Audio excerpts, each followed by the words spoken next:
So for today's true crime case, we are going to be talking about Madeleine McCann. Imagine a couple going on spring break vacation with a set of friends who they consider trustworthy, and your worst nightmare comes to life. This is a case of Madeleine McCann. We're gonna call her Maddie because it's just so fitting to her little cute face. Her parents were Kate and Jerry, and before they had Maddie, they were physicians, and they met in 1993. They got married in 1998, and they had problems conceiving. They finally conceived in 2003, and it was a baby girl, and they named her Madeleine McCann. 2 years later, they tried for another baby, and it actually was twins, a boy and a girl, in 2005. Now imagine that, like, you know, you have your first child and you're like, I just want them to have a sibling, somebody to play with, and you go from 1 to 3 overnight.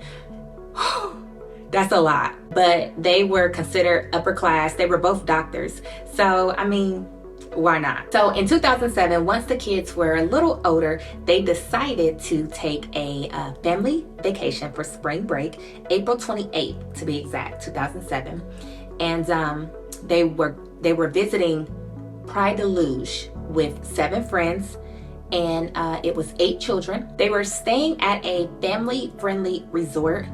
And the resort did offer a night creche, which is just like a nighttime daycare for children. So it seemed pretty cool, you know, like if a group of y'all are on vacation and how the adults, you know, you want to go do stuff that's not so kid friendly. They had like a babysitting service in the daytime and at nighttime, and it was specifically for families. So it kind of worked out. However, they decided to rent an apartment, and it was this big building rented by a retired teacher, and it was a building full of apartments. And so all of the friends together got their own apartments in this one building. And the nighttime daycare was you would have to walk a long way. You had to get in the car, drive. It was a nice distance from the apartment that they were staying in. So the McCann family was in apartment 5A, which is on ground level. And it was just so much fun. Everybody was having a blast until May 3rd. It was a Thursday morning. Kate took Madeleine and the 2 twins to the kids club. Then after that, they came back and they had lunch. Then she took them to the pool. Then she took the kids back to the kids club. And then at 6 p.m., they came back home, got ready for bed. And then by 7 p.m., the kids were already asleep. And by 8:30, Kate and Jerry decided to go out to eat. Now, even though there was a nighttime daycare service, it just didn't seem right to get the kids, bathe them, take them to this nighttime daycare, and then all the adults go out, they party, they're drinking, then they go back to the kids club, and then they have to wake their kids up, bring them back. And it was just like, you know, breaking their sleep was not something that Kate and Jerry wanted to do. And it just made sense to just go out to eat really quick, and they chose the closest restaurant. And the table that they requested to sit at was the table that you could see the apartment, you could see the window where the kids were sleeping, you could see everything from this table. They also left a note with the front desk of the family resort saying, we left our children in this room sleep, so we are going to ask that for the remainder of our vacation, if you could please reserve this specific table every day at 8 o'clock p.m. or 9 o'clock p.m., whatever time. And so then that way we always have it. And that was their way of letting their hair down after a long day of running around with the kids. Then all the friends were able to still come together. Not only that, once they came together, all of the couples were taking turns. So they were on like a 20 to 30 minute window. Each person would go and check on their children back at the room. So at 9:05, it was Jerry's turn. That's the father. He said he went to check on the kids. And again, the restaurant is literally 180 feet away from the door to the apartment. And so he walks across the pool and he goes into the house. He sees them sleeping. He said that he had such a grateful feeling just watching them sleep so peacefully. And, you know, he's having a good time with his friends. He's with his family. Like, things is working out. And he just had this gratitude that came over him in that moment. And he went back and sat down. Now at 9:25, now it's been 20 minutes. So it's Kate's turn. And as she got up, one of the friends that she was with was like, no, you stay here and I'll go check on your kids. And she was like, okay. So now, I mean, these are the people that they actually came with. They've been friends with them for years, and she trusted him. And so he goes and he checks on them. He comes back and he's like, yep, they're still asleep, sound asleep. So then at 10 p.m., now Kate is like, okay, I should go and check. She gets up, she goes and checks, she walks in the house. She realized that it was more light than expected in the bedroom that they were staying in. And as she gets closer, the wind slams the door shut. And she thought that was odd. So she opened it. She sees the twins laying there peacefully. But then Maddie is not in her bed. She said she checked under the bed. She didn't see them. And she realized the window right beside Maddie's bed was wide open. So she runs out of the apartment, screaming and hollering, alerting everybody that was around. She goes back to the restaurant and she screams, my baby is gone. Somebody took Madeleine. Of course, everybody gets up, scrambling, running around. They made such a buzz. I mean, I would have too. Imagine your kid missing and you're not even at home. You are miles away. I don't even want to say what I would do. This is like just scary thinking about it. And I mean, she flipped out. And it caused such a scene that people, like workers, restaurants, they were shutting down their restaurant just to help them look for this little girl. People was leaving the bars like, wait, what's going on? She's missing. Okay, let's all look for her. Everybody goes back to the apartment and all this ruckus that's going on. Imagine Kate screaming and crying. Everybody being loud. Flipping mattresses over. The two twins stayed asleep. 3-year-old Madeleine McCann was now missing. And her friend who came with her said, wait, I do remember when it was my turn to go check on my kids. I remember seeing a man. I was walking like up a hill and he was walking this way, but he was like a little up higher than me. So I did see a man walking and he had a baby girl in his hands that looked like the age of Madeleine. But all I seen was her feet hanging because he was carrying her like this. Not so much over his shoulder, but like this. So her feet was hanging. And he's doing that. And that's all she seen, the friend seen, was feet hanging and a man, the side profile of a man walking. And so when the police got there, they made sure they told the police this. And the police told them, well, are you sure she didn't wander off? Are you sure she didn't wander off? And Kate is like, no, she did not. She's 3 years old. She would have never gotten out her bed. If anything, she just would have stayed there crying. I know for a fact that my baby got abducted because just yesterday, she told me that her and her brother was crying last night and she wanted to know why I didn't come to save her. So after thinking about it, I wonder if the abductor came the night before and was just unsuccessful because Maddie woke up and seen him. And so that's what made her start crying. Another reason she thinks that her baby was abducted was because of the note that was left at the front desk to say the kids are in the room sleeping and we need to make sure the table is reserved every day for 8 p.m. because they're leaving their children sleep in the bed while they go grab a drink real quick. So everybody is searching and it's getting later and later and people are starting to go home to go to bed, but Kate and Jerry couldn't sleep. She said she probably slept like 1 hour. That was it. She woke right back up and realized she was still in this nightmare. And as soon as the sun came back up, they went back out and was searching everywhere. And of course, the entire community was helping her. They was searching the woods, they was searching bushes, fields, bodies of river. The whole community came together and was really looking, and she was just nowhere. So at this point, the police was like, okay, it has to be an abduction. Let's look into the sex offenders that are in the area. And they looked into those. They also asked the entire community that is at this family resort, if y'all have pictures, anybody that was at the beach on Thursday or just all week long, any photos that you have, turn them in so that we can see who all is here. We're going to verify each person by face and by name. And if it's anybody that is not supposed to be here with children, anybody that looks like they were here scoping the scene, anybody out of place, like that could at least be the first clue. Kate and Jerry, they made t-shirts. They put out a reward. They did a press conference. They did interviews. They went on the internet and pleaded with the abductor. And it just seems like nothing was happening.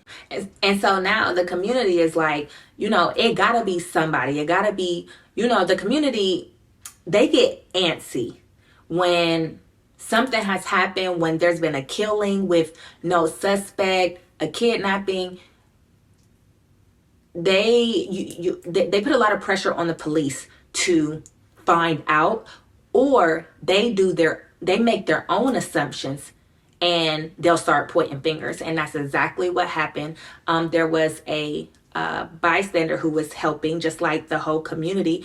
And one of the journalists was like, he looks a little different. He had he was blind in one eye, and he was a man. He had no children. He lived with his mom. His name was Robert Morit.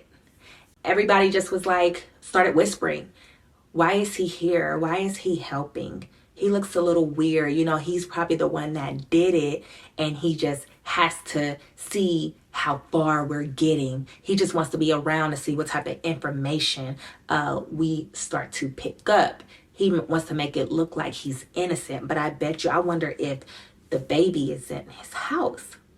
And so everybody is eyeing him. They went to the police, and it got so bad after that. They blamed this man, and his life just turned upside down. So they took him in for questioning, and he said he felt like he was being set up. He has nothing to do with this little girl. He was literally just trying to help. And they questioned him. They made him very cold. They wouldn't let him eat. They just got him really uncomfortable. They were asking the same questions all over again.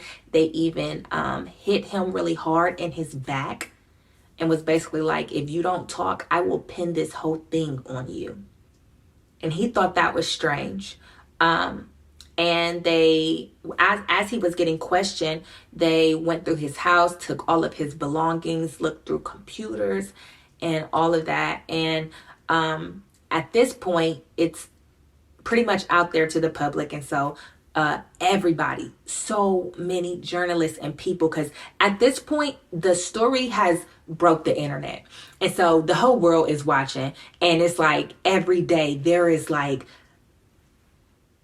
200 to 500 people in one spot in the street. Imagine that. And they're all shifting from house to house. Every time the police, they're just running with these cameras. And so they're at his house. He couldn't get in. He couldn't get out. He started having to go to the back and climb over fences just to get into his house. And he was just very upset. He couldn't believe the town that he grew up in. He's a part of the community, and now he's getting blamed for something that he didn't do. And so they went through his phone records, and they saw that he made a phone call to somebody who designs his websites. The same time that Madeleine was taken, or around the same time that she was taken, they took the website designer to jail, questioned him. He lost his job. So did the first guy. So did Robert. Both of them lost their jobs. The website designer couldn't find any more work because, of course, nobody wants to work with you. They blew his car up, and at the end of it all, they let him go because they had no solid proof that he did anything. And he was just like, I am in my 20s. Like, I'm a very good guy, and I have had to endure all of y'all's bad things that y'all said about me. Like, they was calling him a pervert, pedophile, because I guess they found on the website designers computers, they found porn. And he's like, what man ain't ever watched porn? You're going to find porn. That don't mean that I took Madeleine, though. And so that was a big mess. So the McCanns, Kate and Jerry, they are traveling. The community is so happy to see them. They're hugging people. They also went to visit the Pope, and they're out there shaking hands with people and just really looking like celebrities. And of course, the community was like, hold on. Y'all looking like celebrities more than you are a mother and father grieving. And here we go again. We don't have a suspect. There's literally like no trace of where she could have gone. And normally, when things like this happen, you have to put a microscope to the people that are closest to the missing child, which is Kate and Jerry. There was over 1,000 kids that were missing. Yet the McCanns were the only ones that were getting all of this publicity. For instance, Rue Pedro was a little boy that came up missing. And there was nothing that the police could do. But one day, there was a bust of a organized group of criminals. They were pedophiles, and it was about 100 of them.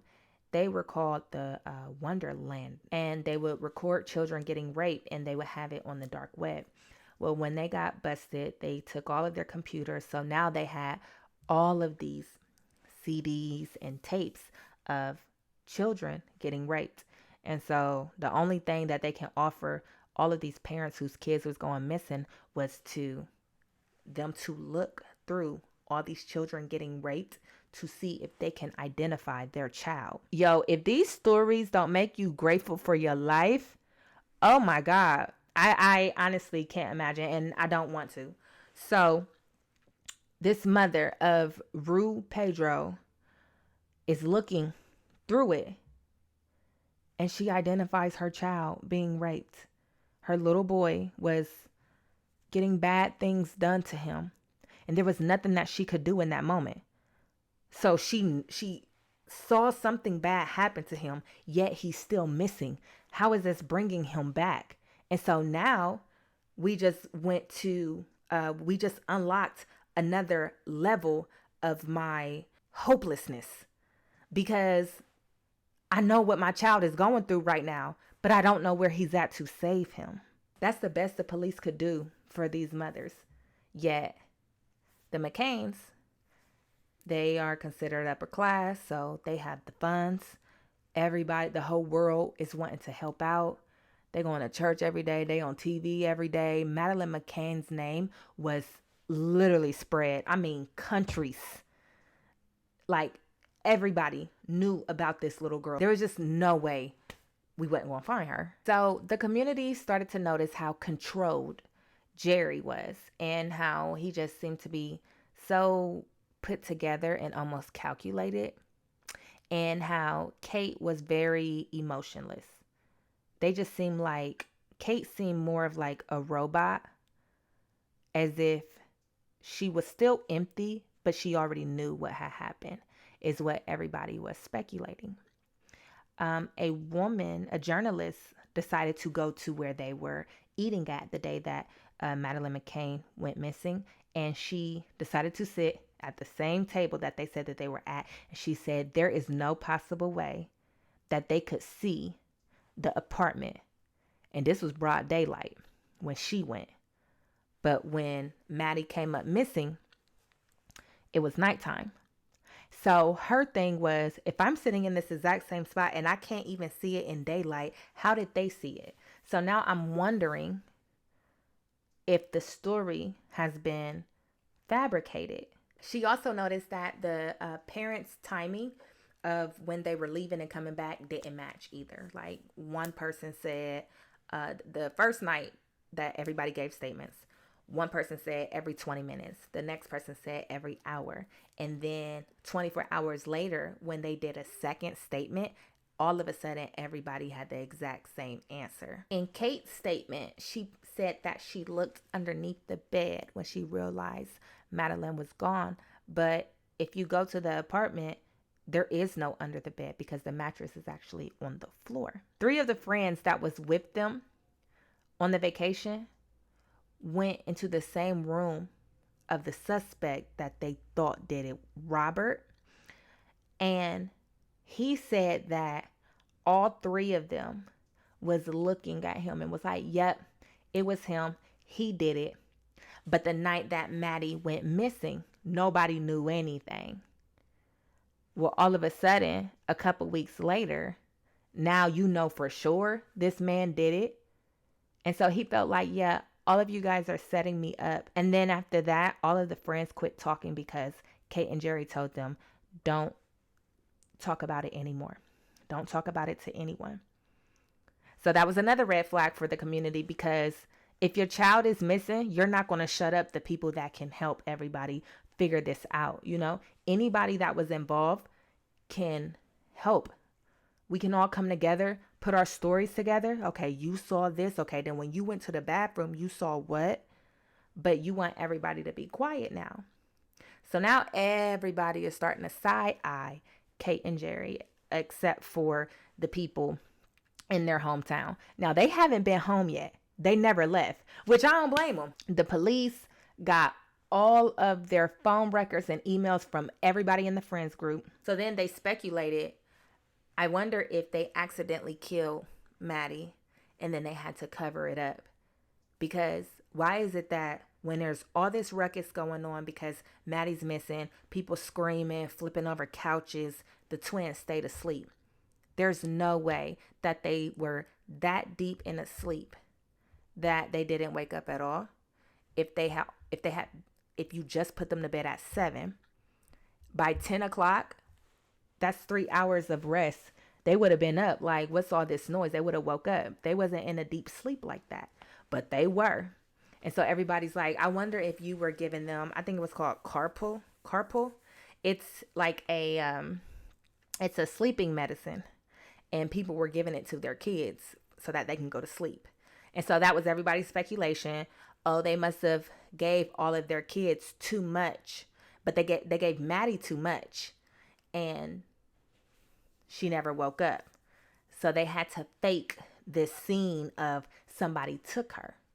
But then the question is, well, what did they do with the body? So Jerry made this website, and it was like a daily blog that he wrote to the community, anybody that knows something. And he called a friend to be like, what should I put on there today? And the friend was like, I think you should let them know that even if it was a mistake, it's never too late to do the right thing. And the friend later admitted that he was actually talking to Jerry. He wanted Jerry to know, if you made a mistake, it's okay.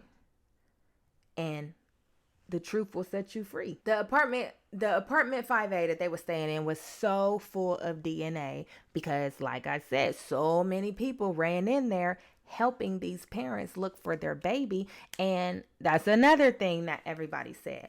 Why would you let all these people ruin a crime scene when you're smart enough? You're a doctor. You're smart enough to understand the more people that's in here, the harder it's going to be to find out what really happened to Maddie. So Kate said in her statement that the window was open as if somebody opened it from the outside. But the forensic investigation shows that there was no handprint, no glove print, nothing on the outside of the window. But there was a handprint on the inside of the window. It was a right hand, and it was going in the direction to open the window. And they said that it was Kate's handprint.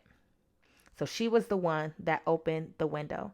So now this is looking very much like a stage crime scene. So July 31st, 2007, the police hired the best dog sniffers they could find. These dogs have years of experience, and there was two of them. One was trained to pick up blood, like human blood, not animal blood. They know the difference between animal blood and human blood. This one was human blood only. And then the other dog was able to pick up cadaver, where it's just like human remains or like a dead body. So both dogs went in at 2 different times. And the first dog, for the human blood, he sniffed around. He started barking, but behind the couch of the living room. Then he barked again when he got to Kate and Jerry's room that they slept in. The next dog came in and barked in the same places. So the next day, they had the same sniffer dogs go into the apartment that Kate and Jerry were now staying at. They sniffed around and they barked at Maddie's toy, her little baby doll. It's the same baby doll that Kate, every time she went out in public, she had in her hand. It was the dog that can sniff a dead body. The baby doll was not even left out.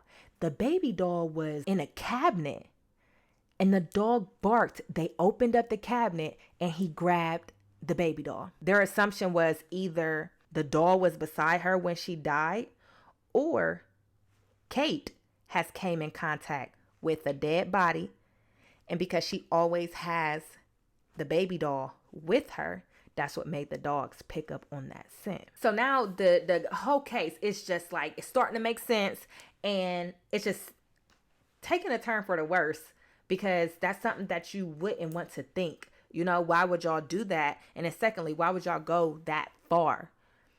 And so their next thing was to take the sniffer dogs, put the dog sniffers in the car rental that they had, which kind of was like, why? Because they didn't rent this car until 25 days after Maddie went missing, but they still did it. And they put Robert, the suspect, the bystander that was just in a community helping, they lined up his car, they lined up the friends' cars, and they lined up Kate and Jerry's rental car. And the dog barked at Kate and Jerry's car. They opened it up, and it was like in the back of the car, in the corner, like the trunk. The dog was like staying there, like he found something. The human blood dog, he could sniff human blood. So at that point, the police took a couple boxes of belongings of the McCanns, laid them all out, all these different clothing. The dog sniffed all these clothing and barked when he got to Kate's clothes. Now, I don't know. I mean, can you really tell a dog, make sure you go to this one is her clothes? Like, how did the dog know all these different places? Both dogs. How did they know all these different places? And everything that they barked at belonged to Kate. So now they like, okay, instead of her being abducted, y'all probably froze her body, like reserve her body, and then 25 days after she went missing, you moved her body, you got this rental car, put her body in it, and took it somewhere. That's the only way it made sense with what these dogs found. They went and got Kate, and they questioned her for 8 hours for 2 days. Then they questioned Jerry. Now, Kate wasn't saying much. She was just like crying, like, I would never do that. And then Jerry was upset because he's like, how is this helping find my daughter? Like, y'all pointing it at us. We need to be out there looking for her. What are we doing? So at that point, they was like, we're out of here. Like, we need to give our twins a normal life again. And this right here is not it, because now we're being attacked. At first, we were being loved and everybody was helping. But now that we're being attacked, we're getting away from this. We're just going to go back home. And as heartbreaking as it is, because we now have to go home without our baby and see her bedroom the way it exactly was, y'all left us with no choice because y'all are attacking us. And so that's what they did. And so, of course, all of these journalists is watching them walk down the plane, like once the plane arrived to United Kingdom, they're watching them walk down, and Jerry is holding his twin. And a man named Martin Smith was watching it, and he sat up and couldn't believe his eyes. The man walking down the steps holding one of the twins was a man he saw abduct the little girl. And he's like, oh my God, from him carrying his twin, now the way he's walking and everything, that's the man that was holding a little girl, but he's her dad. And so it's going along with everybody else's story and theory. And he's like, I did see a man holding a little girl that night. But of course, once you find out this little girl is missing, the man has vanished, like nowhere to be found. So once Kate and Jerry get back home, the community is so helpful. They're back in their comfort zone because everybody is back to forget what they talking about. We need to find that baby. So Kate and Jerry, they even hire a PR team, and the community still didn't like that because they're like, y'all looking more professional than you are grieving. And so Kate just had to clear things up because she's like, everybody's calling me emotionless, but the reason why is because I feel like whoever has my baby, if I show that I'm upset and hysterical, maybe they might feel a sense of victory. And for her safety, I need to keep control over my emotions. And also, we want to show the abductor that we can effectively communicate. So even though they're back at United Kingdom, that didn't stop the Portuguese from still trying to charge them with murdering their own daughter. And so once they wrote out their affidavit to send it to the magistrate to be able to convict these two, everything that was in their statements, they had a lot of evidence because of the dogs. The dogs were like the top like giveaway, like this is how we know for sure is because of the dogs. But even when you have even when with the dogs doing all that, you still got to have proof after that.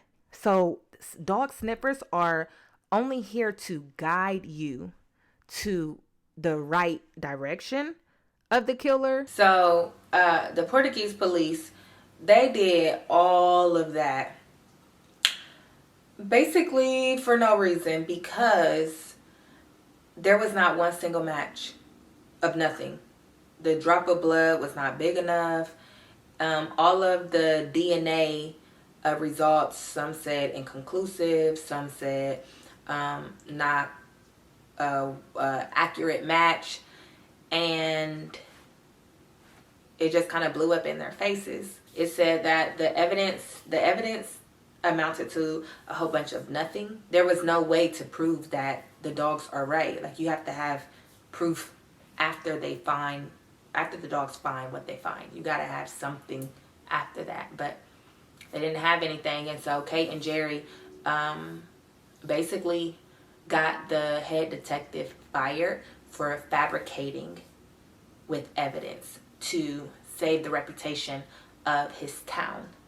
Because, of course, imagine if tourists and people on vacation go there, a child is missing, and it was somebody in your town. No, ain't nobody going back to that resort. Nobody's coming back to visit. That it's no longer a vacation spot, which leads to less money. And how did Kate and Jerry have time to hide this body when they were never by themselves? They stayed in the public eye. They wasn't even sleeping. They were out looking for their baby girl. And with the Portuguese police being in so much pressure because they have to give the community an answer. Y'all know how that goes with true crimes. We went from Idaho murders to the Murdaugh murders, felt like overnight. Like, the attention span of the community is very short. They go from one case to another, which is why Jerry kept pushing, hiring PRs and doing all this funding and t-shirts and looking like a celebrity, like everybody says, because he knows that they're going to forget about his baby girl. And he didn't want that. He wants the whole world to know. He tried to push all information that he could so that somebody come forward, somebody help, something. And searching for Maddie was simply a needle in a haystack. And I mean, everybody was blaming anybody, and anybody that got blamed lost their job and just caused so much hell from everybody, including Kate and Jerry. Because, like I said, you got to make somebody got to be the target. So now it has been the 1 year anniversary of Maddie's disappearance, and sadly, the McCanns went to church and they released yellow and green balloons afterwards. They refused, even after a year, to give up. They requested all police reports from the Portuguese police so that they can figure out what they know, what they found out, and just take over from there. They were they made a new hotline. People was calling in like, oh, I think I seen her. She's, for instance, in Africa. They had people flying to Africa. Like, oh, you think you see her in Africa? We going to Africa and search her. Like, there is no way this girl was just not showing up. Years later, like last year, years later, 2022. She went missing in 2007. 2022, they finally have a suspect, the Portuguese police, Christian B. However, of course, he's saying he has no involvement in the disappearance of Maddie at all. And the reason why they think that he does is because of his background and because he was in that area at the same time that Maddie went missing. However, he says that he was with a German woman, and I think he did have proof. But he's now in jail for like raping a 72-year-old woman. But they had no evidence that he actually did it. And so, like I said, you're just everybody blaming anybody at this point. And something you would call a miracle just recently happened. A 21-year-old named Julia made an Instagram account named I am Madeleine McCann. Broke the internet again, because it's been years, and it's like, who is doing this? Don't do that, you know. And if you look at her eye, she has the same eye defect as Maddie. She is similar to Kate and Jerry. She's just heavier. A private investigator reaches out to this Instagram account, and she's like, I'm about to fly to you. I think she's also a psychic, and she says she was very invested in the Maddie McCann case, and she even did some type of reading or something that Maddie was still alive, and she is going to turn up, and it's going to be a miracle, right?